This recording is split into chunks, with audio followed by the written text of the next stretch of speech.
ఈ science day అనేది అసలు ఎందుకు జరుపుకుంటున్నాం ఏంటో క్లారిటీ ఇస్తాను, జాగ్రత్తగా గమనించండి. 1928 ఫిబ్రవరి 28 సర్ సివి రామన్ ఎఫెక్ట్ని కనుక్కోవడం జరిగింది.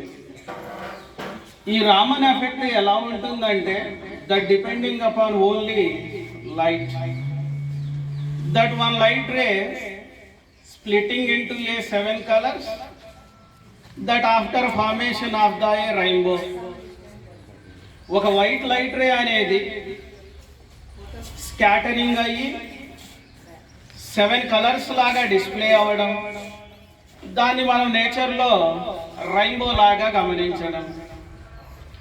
లైట్ అనేది ఎప్పుడూ కూడా స్ట్రైట్ లైన్లోనే ట్రావెల్ అవుతుంది. దీంట్లో మళ్ళా 2 మీడియంస్ ఉంటాయి. It means rarer medium, it means A denser medium. Rarer అంటే మొత్తం గాలి అని అర్థం. It is totally A vacuum. ఈ డెన్సర్ మీడియం అంటే వాటర్ కానీ ఆయిల్ కానీ, that we have to take every object. Light అనేది ఎప్పుడూ కూడా డెన్సర్ మీడియంలో బెండ్ అవుతుంది అని చెప్పినటువంటి మొదటి వ్యక్తి సర్ సివి రామనే. లైట్ రే ఎప్పుడు స్ట్రైట్ గా వెళ్తుందని చెప్పినటువంటి వ్యక్తి కూడా సర్ సివి రామనే. ఇట్ మీన్స్ వాటర్ మీద లైట్ రే అనేది పడినప్పుడు స్ప్లిట్ అయ్యి